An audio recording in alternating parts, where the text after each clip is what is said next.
Welcome to our channel. Today we how to uninstall a custom domain from Wix step by step clearly.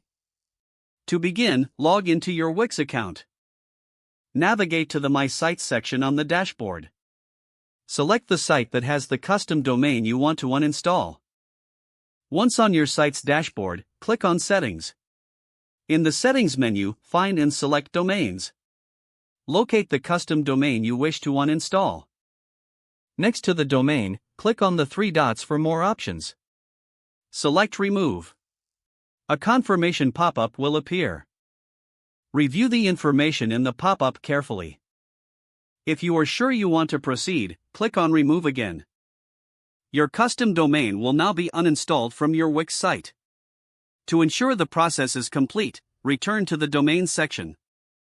Check that the domain is no longer listed under your site. You have successfully uninstalled the custom domain from your Wix account. If the page does not load, refresh the browser or try again in a private or incognito window. Make sure you are using the correct email address, then retype it carefully to avoid small typos. If your password is not accepted, use the reset option and create a new strong password you can remember. Check your spam folder for verification or security emails, then complete any requested confirmation steps. Enable two-factor authentication if available to improve account security and reduce unauthorized access risk. After signing in, review your profile details so your contact information and settings are accurate and current. If you see an error message, note it down and try again after restarting your device and internet connection. Log out when you finish, especially on shared devices, to keep your account and payment information secure.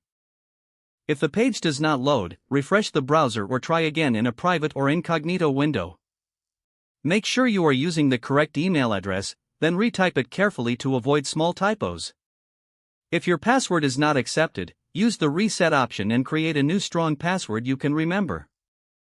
Check your spam folder for verification or security emails, then complete any requested confirmation steps. Enable two-factor authentication if available to improve account security and reduce unauthorized access risk. After signing in, review your profile details so your contact information and settings are accurate and current. If you see an error message, note it down and try again after restarting your device and internet connection. Log out when you finish, especially on shared devices, to keep your account and payment information secure. Don't forget to like this video and subscribe to our channel for more step-by-step tech guides.